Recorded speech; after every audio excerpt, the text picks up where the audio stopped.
Capítulo 2. Tú y tu ego. Sección 4. Tu verdadera esencia. Es importante aclarar algo. No eres tu cuerpo, no eres tu cerebro.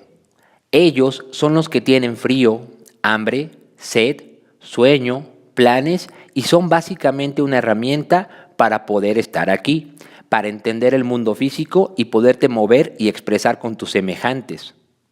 Tú eres algo más.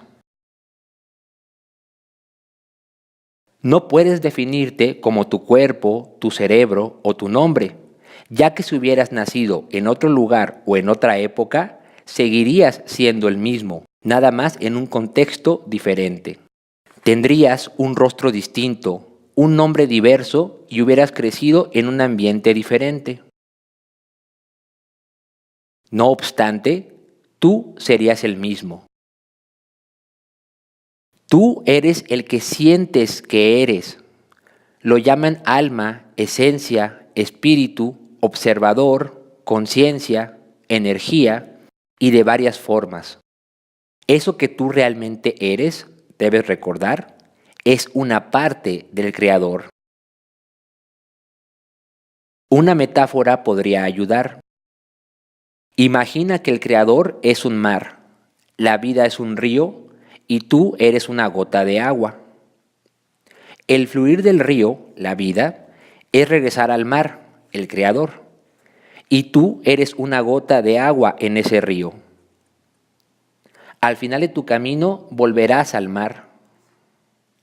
Y a fin de cuentas, tanto el río como el mar están hechos de infinitas gotas de agua, idénticas a ti, nada más con diferente grado de conciencia. Muchas gotas contenidas en envases físicos, como tú en tu cuerpo. Tú estás en esta vida para seguir un camino, para disfrutar estar aquí, para aprender, para interactuar con determinadas personas de distintas maneras. La idea es que el cuerpo que habitas te sirva a ti, a esa esencia similar al Creador y parte de Él, para así armonizar en tu entorno, disfrutar la vida y aprovechar el tiempo. Al final de cuentas, ya estás aquí. En resumen, tú eres parte del Creador, al igual que toda vida que veas. La vida es para contemplarse y respetarse, para aprovecharse. Tu cuerpo, tu nombre y tu cerebro son tus instrumentos y perecerán.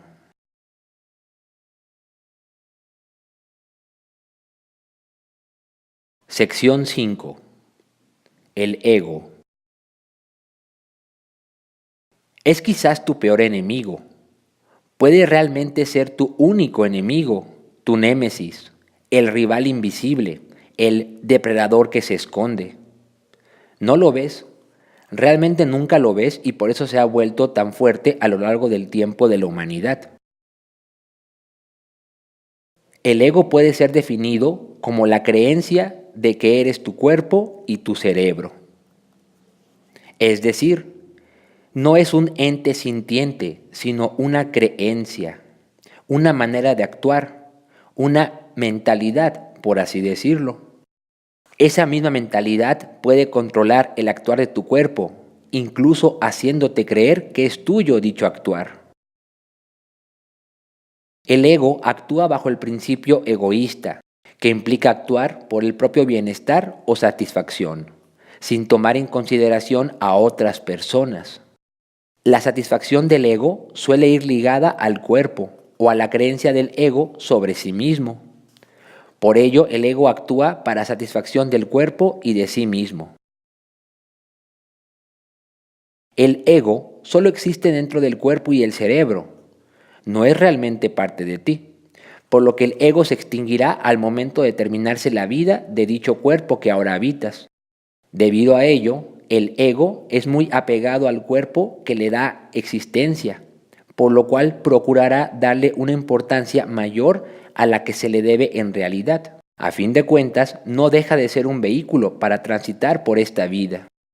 Le dedicará la mayor parte de su atención, dedicará un tiempo excesivo en atenderlo, procurará darle los mejores placeres y las mejores comodidades.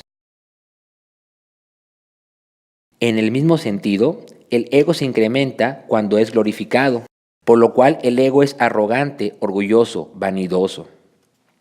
El ego no deja que nadie esté por encima de él, por lo cual tiene muchos rivales. El ego tiene su dignidad antes de todo. El ego rechaza la humillación sobre sí mismo o sobre el cuerpo. Persigue la grandeza y busca trascender, aunque en este último aspecto lo más que ha logrado es que trascienda parte de él, su nombre o su obra, nada más.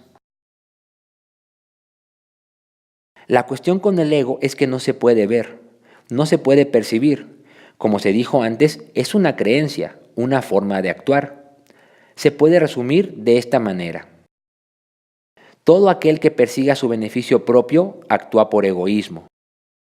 Todo aquel que persiga el beneficio colectivo actúa por sí mismo, por su espíritu, por su verdadero yo. Es cuestión de cada uno establecer el límite entre el actuar del ego y el actuar propio. Corresponde a ti definir cuando estás actuando tú y cuando está actuando tu ego a través de tu cuerpo. Esto es sencillo cuando se tiene en cuenta el sufrimiento ajeno. El único que goza de causar sufrimiento es el ego. En resumen, el ego es el actuar con la creencia de que eres tu cuerpo y tu cerebro. El ego actúa por su beneficio propio, sin importarle si causa sufrimiento a las demás personas. Todos gozan de libre albedrío para satisfacer al ego o no.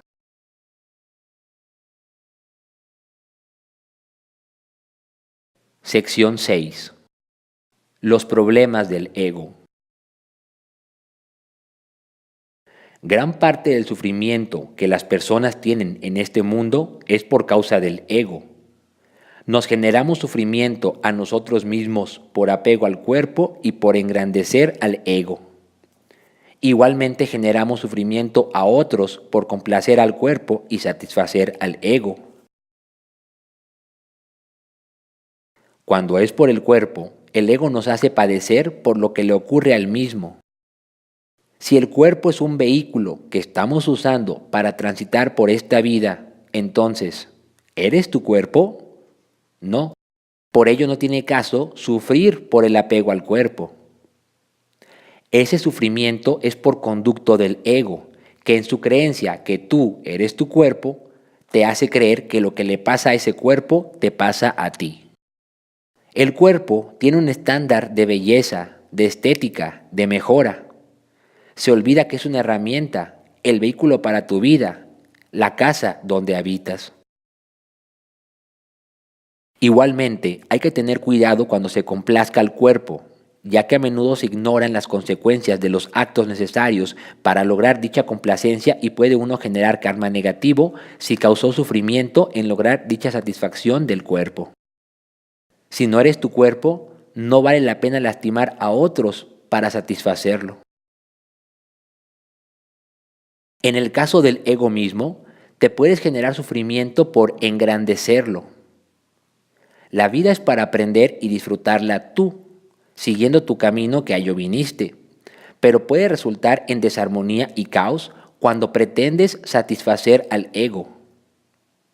El ego genera el orgullo, el sentimiento de superioridad por alguna razón.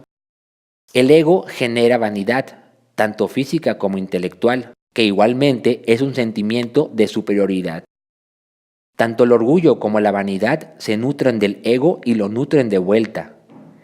Mientras más te apegues a tu ego, más sufrirás, a medida que el mismo empieza a decaer, junto con tu cuerpo y cerebro perecederos. Los actos que hagas en función del egoísmo no perdurarán. El sufrimiento a otros por satisfacer al ego es otra cuestión importante. El satisfacer al ego suele incluir actos donde se lastima a otros, se les humilla, grita, se les maltrata y demás, solo para demostrar que el ego propio es superior al ajeno. Actos que buscan nada más resaltar una situación temporal en la vida, actos de orgullo y vanidad. La base del ego suele ser una posición económica o social, un atributo físico o intelectual, o un puesto de poder, es decir, situaciones o instrumentos que en sí mismos son la clave para seguir nuestro camino. El realizar actos que demuestran la superioridad del ego resulta realmente innecesario e inoficioso, además de generar experiencias amargas en otras personas con conciencia y vida igual que la nuestra. El generar sufrimiento por un ego que morirá junto con el cuerpo no tiene sentido. Por ello se dice que el ego es tu único enemigo. Nada de lo que le pase a tu cuerpo o a tu cerebro te pasa realmente a ti. Si alguien busca lastimarte, sufrirás, sí, pero no puede dañarte.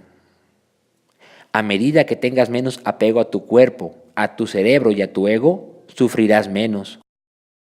El ego hace que sufras. El obedecer al ego te hace sufrir cuando alguien, en uso de su propio ego también, pisa tu orgullo, demuestra que es mejor que tú o tiene la razón y tú no.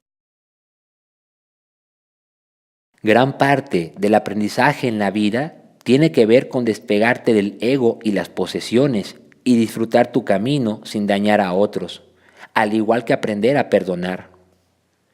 Un ejercicio práctico para disolver tu ego es la meditación. La meditación, a diferencia de la reflexión, no consiste en pensar, al contrario, consiste en el no pensar. Dicho de otra manera, es poner la mente en blanco. La meditación resulta útil porque te permite que tu cuerpo y tu cerebro te escuchen por encima de tu ego y pensamientos. Mientras más calles a los pensamientos, más te escucharás a ti mismo, a tu verdadero yo, por encima de tu ego. También podrás diferenciarte más de tu ego y vivir de manera más fluida. En resumen, el ego actúa por el impulso egoísta. Al ego afectan realmente los problemas de tu cuerpo y del propio ego. Gran parte del aprendizaje consiste en actuar sin ego ni egoísmo. A medida que actúe menos tu ego, más podrás actuar tú.